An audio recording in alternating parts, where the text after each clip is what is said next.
মহান রব্বুল আলামিন পবিত্র কালামের ভিতরে বলেছেন, কাইফা তাকফুরুনা বিল্লাহ, যে মানুষ আমি আল্লাহর সঙ্গে তোমরা বান্দা কিভাবে কুফরি করো, কিভাবে আমার কথা না ফরমানি করে চলো। কাইফা তাকফুরুনা বিল্লাহ ওয়া কুনতুম আমওয়াতা, তোমাদের নাম নিশানা কিছুই ছিল না, আমি আল্লাহ রাব্বুল আলামিন তোমাদেরকে দুনিয়ার জীবনে পাঠিয়েছি শুধুমাত্র এক ফোঁটা নাপাক পানির উসিলা করে আল্লাহ রাব্বুল আলামিন আমাদেরকে দুনিয়ার জমিনের ভিতরে পাঠিয়েছেন। ভাই মাহতারাম দোস্ত বুজুর্গ, আজকে দুনিয়ার জমিনের ভিতরে যারা হক কথা বলে, যারা দুনিয়ার ভিতরে সমাজের ভিতরে হক কথা বলে, তাদেরকে মানুষ দেখতে পারে না। কথা বলেন ঠিক না বেঠে? যারা হক কথা বলে তাদেরকে মানুষ দেখতে পারে না। মসজিদের ভিতরে যে মানুষটা বুড়া হয়ে যায় যে টাইমে, ওই টাইমের ভিতরে মসজিদের ভিতরে মানুষ বুড়া হয়ে গেল, তার পেশাল বেশি হয়ে যায়, হয় না নাই? যে মাত্র বুড়া হয়ে যায় পেশাল বেশি হয়ে যায়, মসজিদের ভিতরে যদি নামাজ পড়ার জন্য যায়, ওই মানুষটা যুবকরা দেখতে পারে না, কারণ পেশাল বেশি পারে। ওই জন্য আল্লাহ রাব্বুল আলামিন বলেছে, দুনিয়ার জমিনের ভিতরে যুবক থাকতে তুমি ইবাদত করো বেশি বেশি, কারণ যুবক বয়সে আমি আল্লাহর নাম একবার নেবা, আর বয়স্ক মানুষ মুরব্বী মানুষ 100 বার নেব। আল্লাহ রাব্বুল আলামিন 100 বারের আল্লাহর নাম চাই, একবারে আল্লাহর দাম আল্লাহর কাছে বেশি, কম সুবহানাল্লাহ। ওই জন্য যুবক বয়সে আল্লাহর ইবাদত করা লাগবে বেশি বেশি করে। আজকে যেহেতু যুবকরা আয়োজন করেছেন এই মাহফিলটা, আমার বন্ধু যারা আয়োজন করেছে ব্যক্তি আমার বন্ধুই, আজকে তারা বহুত কষ্টের মাধ্যমে আয়োজন করেছে, তাদের জন্য দোয়া করা দরকার আছে না নাই ভাই? যাতে ভবিষ্যতে তারা আরো করতে পারে আস্থা বড় ভাবে।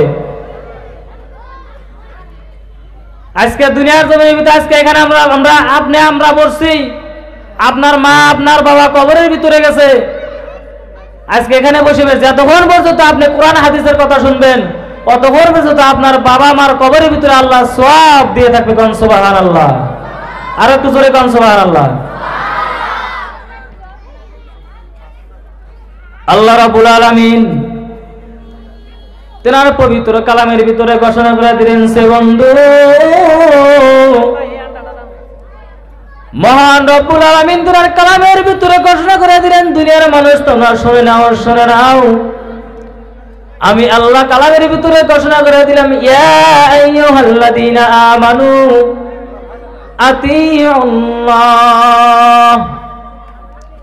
দুনিয়ার মানুষ তোমরা শুনে নাও, শুনে নাও, আমি আল্লাহ রাব্বুল আলামিন বলে দিলাম, আমি আল্লাহকে আনুগত্য করো, ওয়া আতিউর রাসূল, তারপর আমার রাসূলের আনুগত্য করো। দুনিয়ার জমিনের ভিতরে যদি তোমরা এই দুইটা বস্তু যদি আঁকড়ে ধরতে পারো, কাল কিয়ামতের দিন আল্লাহ রাব্বুল আলামিন বলেছে, দুনিয়ার মানুষ তোমরা শুনে নাও, শুনে নাও, আমি আল্লাহ ওই ব্যক্তিকে জান্নাতের মেহমান বানায় দেব। কোন সুবহানাল্লাহ।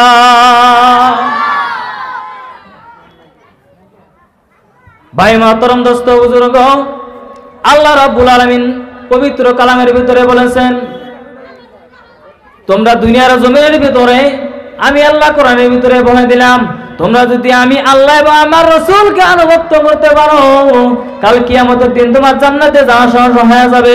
কিন্তু দুনিয়ার জমিনে দেখা যায় রে বাবা, ওই নবীর সুন্নতকে কোনো মানুষ মানতে চায় না। কোন মানে কি? নবীর সুন্নত মানে মানুষে আজকে দুনিয়ার জমিনের ভিতরে দেখা যায় রে বন্ধু, সেই নবীর সুন্নতকে আঁকড়ে ধরতে চায় না, সেই নবীর সুন্নতকে মহব্বত করতে চায় না।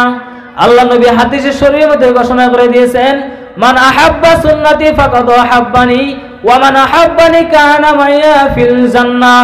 আল্লাহ রাব্বুল আলামিন নবী দয়ার নবী বিশ্ব নবী বলে দিয়েছেন যে দুনিয়ার জমিনের ভিতরে আমার একটা উম্মত যদি এই কঠিন জামানার ভিতরে একটা সুন্নতকে জিন্দা করে কবরের ভিতরে যাইতে পারে, কাল কিয়ামতের দিন আমি নবী তেনাকে সারা জান্নাতে পাও রাখবো না। কোন সুবহানাল্লাহ। ভাই মাতরম দোস্ত বুজুর্গ, আল্লাহ নবী দয়া নবী ঘোষণা করে দিয়েছেন যে আমি নবীর সুন্নতকে কিভাবে আঁকড়ে ধরবা। দয়া নবী বিশ্ব নবী যে সময় মক্কার ভিতরে কালেমার দাওয়াত দেয়, দিতে দিতে দিতে দিতে এক সময় দেখা গেল তেনার চাচা আবু জেহেল মক্কার ভিতরে ঘোষণা করে দিলেন, হে মক্কাবাসীরা তোমরা শুনে নাও, আব্দুল্লাহ সন্তান মুহাম্মদ তিনি তো পাগল হয়ে গেছে, তিনি তো ব্রেন শর্ট হয়ে গেছে, কারণ তেনার সামনে যে পড়ে তিনি তো কালেমা পড়ে মুসলমান হয়ে যায়। সুবহানাল্লাহ বাচ্চা করবেন, হ্যাঁ সুবহানাল্লাহ বাচ্চা করবেন, এই সুবহানাল্লাহ কর না কে, খোসা কথা সুবহানাল্লাহ কর না কে, জোরে কোন সুবহানাল্লাহ। কি করলো যে আব্দুল্লাহর সন্তান মুহাম্মদ পাগল হয়ে গেছে, তেনার সামনে যে পড়ে তিনি কালেমা পড়ে মুসলমান হয়ে যায়। তাও সুবহানাল্লাহ না, জোরে কোন সুবহানাল্লাহ। আবু জেহেল তেনার ঘোষণা করে দেওয়ার পর বলে, যদি মুহাম্মাদের কাছে থেকে তোমরা রেহাই পাইতে চাও তাহলে মক্কা ছাড়তে হবে, মক্কা ছাড়িয়ে তোমাদেরকে পাহাড়ের গর্তের ভিতরে পলাইতে হবে। আল্লাহ নবীর চাচা, বিশ্ব নবীর চাচা আবু জেহেল তেনার কথা মতো মক্কাবাসীরা সব পলায়ন শুরু করে দিলেন গাট্টি করতে মাইয়া। মহিলারাও চলে গেলেন। এক সময় দয়া নবী বিশ্ব নবী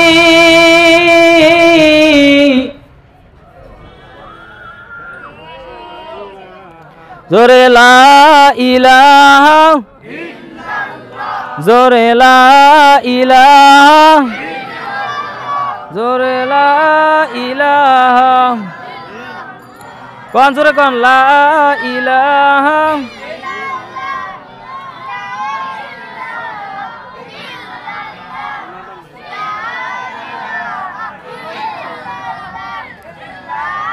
ইলাহা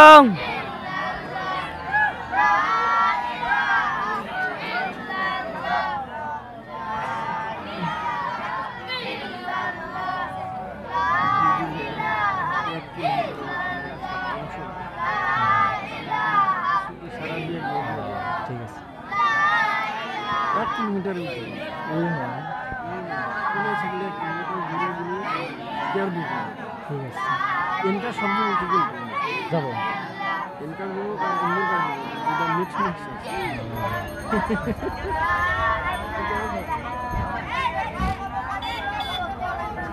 লা ইলাহা লা ইলাহা লা ইলাহা ইল্লাল্লাহ মুহাম্মাদুর রাসূলুল্লাহ সাল্লাল্লাহু আলাইহি ওয়াসাল্লাম। ভাই মাতরম দোস্ত বুজুর্গ, বিশ্বনবী জনাবে মুহাম্মদুর রাসূলুল্লাহ সাল্লাল্লাহু আলাইহি ওয়াসাল্লাম তিনি তেনার চাচা ঘোষণা করে দেওয়ার পর একদিন বিশ্বনবী রাস্তা দিয়ে হাঁটতে হাঁটতে কোথাও জানি চলে যায়। যাইতে যাইতে যাইতে দেখতে পাই একজন বুড়ি মা রাস্তার কিনারায় বসিয়া বসিয়া কান্দে। বুড়ি মাকে প্রশ্ন করালো, মা গো তুমি কিসের জন্য কান্দো গো মা? বলে, বাবারে আব্দুল্লাহ সন্তান মুহাম্মাদের জ্বালায় আমরা মক্কায় থাকতে পারলাম না। কার সামনে দাঁড়ায় কইতেছে? কার সামনে দাঁড়ায়? জোরে কর। নবীর সামনে দাঁড়ায় কইতেছে যে আব্দুল্লাহ সন্তান মুহাম্মাদের জ্বালায় মক্কায় থাকতে পারলাম না। বলে, কি করেছে? বলে, তিনি নাকি কোন ধর্ম নিয়ে আইছে, এক আল্লাহকে মানতে বলে। তার সামনে যে পরে তিনি কালেমা পরে মুসলমান হয়ে যায়। ওই জন্য তেনার চাচার কথা মতো আমরা মক্কা ছেড়ে অন্য জায়গায় চলে যাই। বলে, এখানে দাঁড়ায় বসিয়া রয়েছেন কিসের জন্য? বলে, বাবারে এই গাট্টি দিয়া মাথায় তোলার মতো মানুষ পাইতেইছি না। সুবহানাল্লাহ কোন। বিশ্বনবী ডাকতে বলে, মা গো আমার মাথায় তুমি ভিত্তিটা তুলিয়া দাও, আমি তোমাকে পাতায় গিয়ে দেই। তুমি যদি আমার মাথায় গাট্টিটা তুলিয়া দাও গো মা, আমি তোমাকে কামের ভিতরে সহায়তা করতে পারি। তুমি রাজি আছো কিনা? বলে, ঠিক আছে তুমি নিয়ে যাও। বিশ্বনবী মাথায় করে গাড়িটা নিয়ে যাওয়ার পর যাইতে যাইতে যাইতে যাইতে দেখতে পেল পাহাড়ের কিনারার ভিতরে মক্কাবাসী মানুষ সব একটা একত্রিত হয়েছেন। মক্কার মানুষ দেখে বলছে, বুড়ি আমরা যার জন্য আজকে মক্কা ছাড়িয়া পালাই আইছি রে বুড়ি, আজকে ওই মানুষটা তুই সাথে নয় আমাদের বগলে আইছিস আমাদের কি মারার জন্য।